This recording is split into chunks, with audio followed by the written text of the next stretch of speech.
नमस्कार, साधना न्यूज में आपका बहुत स्वागत है। मैं हूं अमित तिवारी और आप देख रहे हैं पोस्टमार्टम। पोस्टमार्टम में आज हम चर्चा करेंगे उस विषय की जिसका सरोकार है खुफिया तंत्र से। जी हां, देश में लगातार आतंकी घटनाएं बढ़ती जा रही हैं, धमाके होते हैं, मौतें हो जाती हैं, राजनीति भी हो जाती है, लेकिन निशाने पर रहता है तो हमारा इंटेलिजेंस। पूछा जाता है आखिर क्यों नाकाम है हमारा खुफिया तंत्र। सवाल उठाने तक तो ठीक है कि आखिर ऐसी स्थिति क्यों बनी, लेकिन इस स्थिति से ज्यादा उस परिस्थिति को समझना जरूरी है जिससे गुजरता है हमारा खुफिया तंत्र और वैसे ही काम करता है। कई चुनौतियां हैं जिन्हें जानना बेहद जरूरी है। आज के पोस्टमार्टम में हम चर्चा करेंगे उन्हीं चुनौतियों की और साथ ही उस बात पर भी चर्चा होगी कि क्यों सुरक्षित नहीं है देश में हम। इस चर्चा में मेरे साथ हैं एनके सिंह, संपादक साधना न्यूज। एनके, बहुत स्वागत है आपका। धन्यवाद। शुरुआत करते हैं कार्यक्रम की।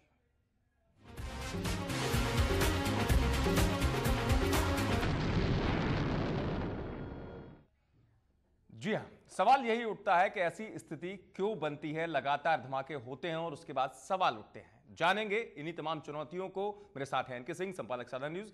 एनके, धमाके होते हैं, आतंकी घटनाएं होती हैं। मेरे जहन में जो पहला सवाल आता है कि इंटेलिजेंस फेल्यूर, ये शब्द बहुत सुना है, हर बार सुना है। ये मौजूदा स्थिति में कारण से ज्यादा शब्द बनता जा रहा है सवालों के लिए। जी, मैंने कल भी कहा था इसी प्रोग्राम में जी, और आज हम लोग ये प्रोग्राम इसलिए दिखा रहे हैं जी कि पूरे देश के इंटेलिजेंस सिनेरियो को हम समझ सकें जी, और ये समझ सके हैं कि कहाँ पे वल्नरेबिलिटी है, कमजोरियां हैं जो इंटेलिजेंस नहीं इन्फिल्ट्रेट कर सके। बिल्कुल। और पूरा इंटेलिजेंस नेटवर्क हमारा, और इस लाइट में कि हमारा पूरा का पूरा जो टेररिज्म है उसका कैरेक्टर चेंज हो गया है, तो अब इंटेलिजेंस को क्या करना चाहिए ये थोड़ी गहराई में हम समझाना चाहेंगे अपने व्यूअर्स को, क्योंकि हमारे सारे व्यूअर्स हमारे साथ तमाम मुद्दों पे जुड़े रहे हैं, वो अब करप्शन का मामला हो या दहशतगर्दी का मामला हो। जी, इंटेलिजेंस इंडिया में 3 टायर सिस्टम है ब्रॉडली अगर आप देखें, जिसे हम डोमेस्टिक इंटेलिजेंस कहते हैं। एक तो है हमारा रा, जो कि हमारा फॉरेन इंटेलिजेंस देखता है। बिल्कुल। डोमेस्टिक इंटेलिजेंस में अगर आएंगे, होम इंटेलिजेंस, तो ये 3 तरह के हैं। नेशनल लेवल पे जो सेंट्रल गवर्नमेंट की अपनी एजेंसी है उसका नाम है सेंट्रल इंटेलिजेंस या इंटेलिजेंस ब्यूरो, हम दोनों नाम से जानते हैं। आईबी के नाम से आमतौर पे इसे जाना जाता है। आईबी का जो नेटवर्क है अगर आप उसको देखें तो जिलों के लेवल पे छोटे छोटे जो जिले होते हैं उसमें एक ACIO रैंक का एक आदमी होता है, ACIO 2, ACIO 1, ज्यादा ज्यादा ACIO 1 रैंक का आदमी होता है। और उस 4-5 जिलों में एक DCIO होता है, डिप्टी, जैसे आप डिप्टी SP देखते हैं उसी रैंक का वो होता है। और ये इंस्पेक्टर रैंक का होता है ACIO 1। अब आप सोच सकते हैं कि एक जिले में अगर एक इंटेलिजेंस का आदमी होगा, आजमगढ़ में अगर आपने एक ACIO को रखा है तो आजमगढ़ ऐसे सेंसिटिव जगह पे एक ACIO से कुछ नहीं होगा। बिल्कुल।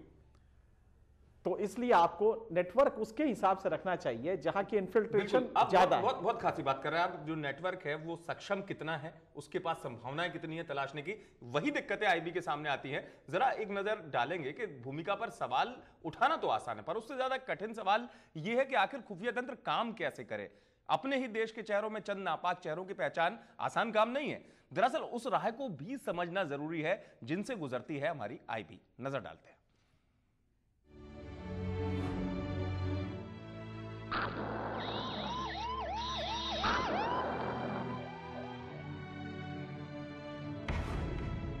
दिल्ली हाईकोर्ट के गेट नंबर 5 पर हुए धमाके के बाद एक बार फिर से इंटेलिजेंस की भूमिका पर सवाल उठने लगे हैं।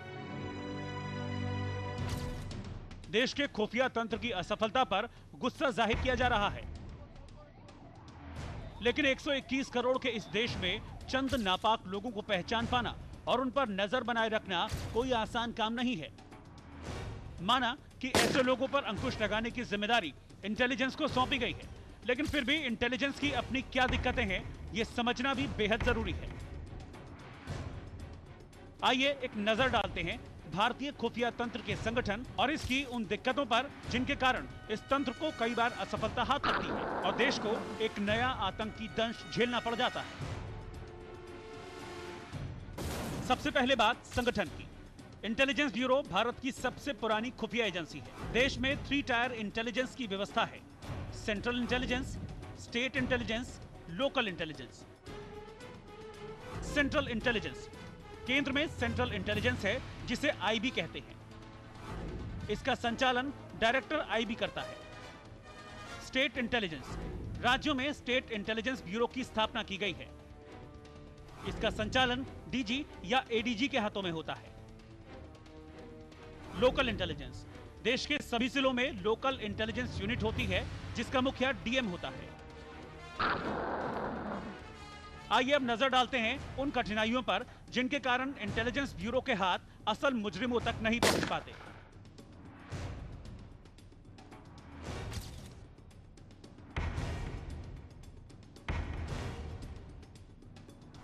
दरअसल इस्लामिक जिहाद या पाकिस्तान प्रायोजित आतंकी वर्ग विशेष की सघन बस्तियों में रहते हैं, जहां पर किसी भी छापे या गिरफ्तारी का सांप्रदायिक आधार पर जबरदस्त विरोध होता है, जिससे इंटेलिजेंस को अपने कदम पीछे हटाने पड़ते हैं।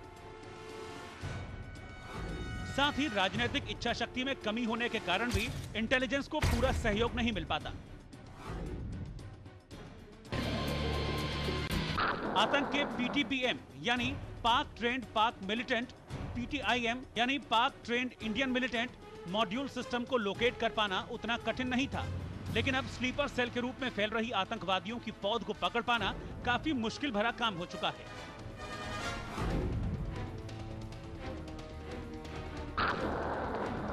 स्लीपर सेल के आतंकी एक आम नागरिक की तरह जीवन बिताते हैं और वक्त आने पर आतंकी वारदात को अंजाम दे देते हैं।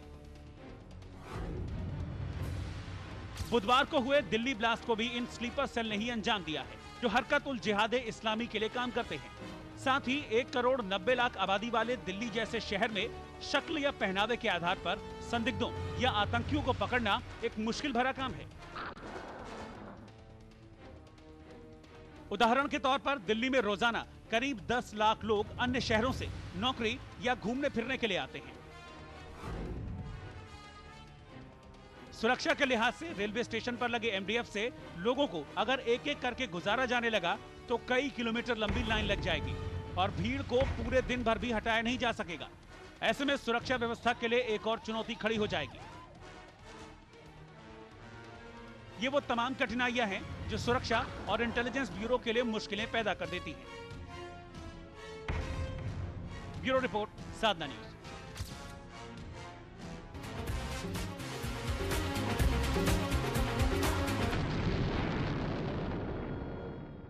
जी हाँ, राह दिक्कतों भरी है। देखा आपने किस तरीके से, क्योंकि सवाल में फिर आईबी आएगी। अगर सुरक्षा प्रक्रिया को अपनाया जाएगा तो तर्क भी आएंगे कि ट्रेन छूट गई, आम जनता परेशान हो गई, सवाल आईबी के ऊपर ही आएंगे।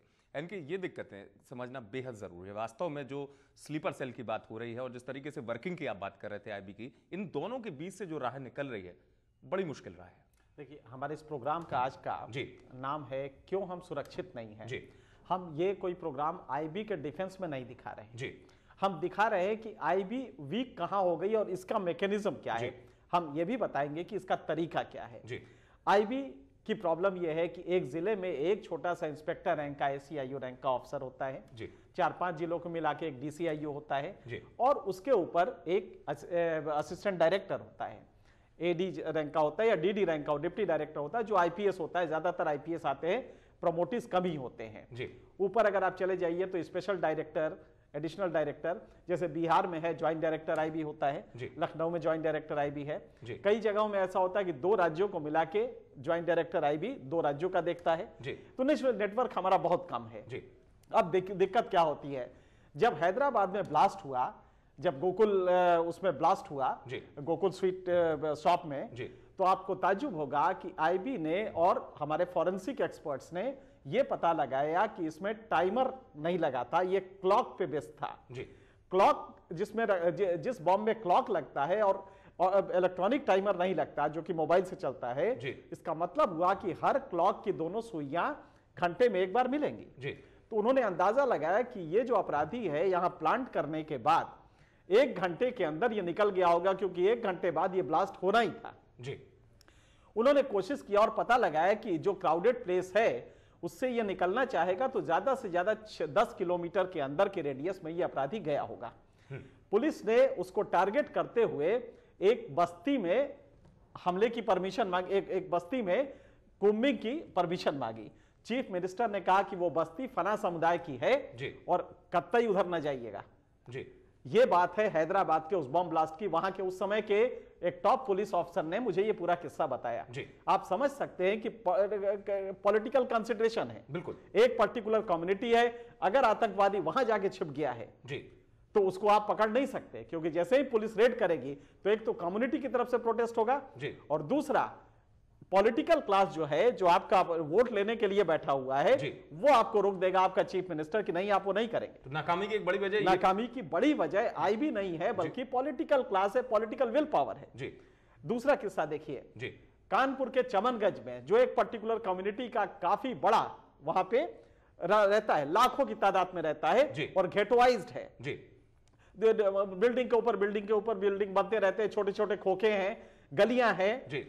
एक एसपी और एडीएम किसी एक वारदात के दौरान अंदर गए और आप ताज्जुब करेंगे कि एडीएम को मार दिया गया, एसपी भाग गया डर के मारे जी। यहां तक हिम्मत नहीं पड़ती है कि बिजली वाला बिजली का बिल वसूलने जाए, पानी वाला पानी का टैक्स वसूलने जाए। वो अपने आप में एक आइसोलेटेड सॉवरेन स्टेट बन गया है, क्योंकि किसी भी सरकारी अधिकारी की हिम्मत नहीं है, पुलिस की भी, कि वो जाके वहां रेड करे। तो ये सब पॉकेट्स बने हुए हैं जहां पे ये एक अड्डा बना रखे हैं आतंकवादी। बिल्कुल सामान्य प्रक्रिया की चीजें भी, जैसे आप बिजली के बिल की बात कर रहे हैं, वहां पे भी संभव नहीं हो पा रहा है, तो आतंकवादी गतिविधियों जैसे वर्कआउट कर पाना। 20 साल से वहां बम बनाने की प्रक्रिया चल रही है और पुलिस जानते हुए भी पुलिस की हिम्मत नहीं है कि उन एरियाज में चली जाए। बिल्कुल बिल्कुल, पुलिस की हिम्मत होती नहीं। ये काफी अहम सवाल आपने उठाया है। यहां पर जरूर ब्रेक के लिए हम रुक रहे हैं और ब्रेक के बाद लौटेंगे तो इस सवाल का सरोकार है कि आखिर क्यों सुरक्षित नहीं हम, उस पर चर्चा करेंगे। लौटते हैं जल्द ब्रेक के बाद।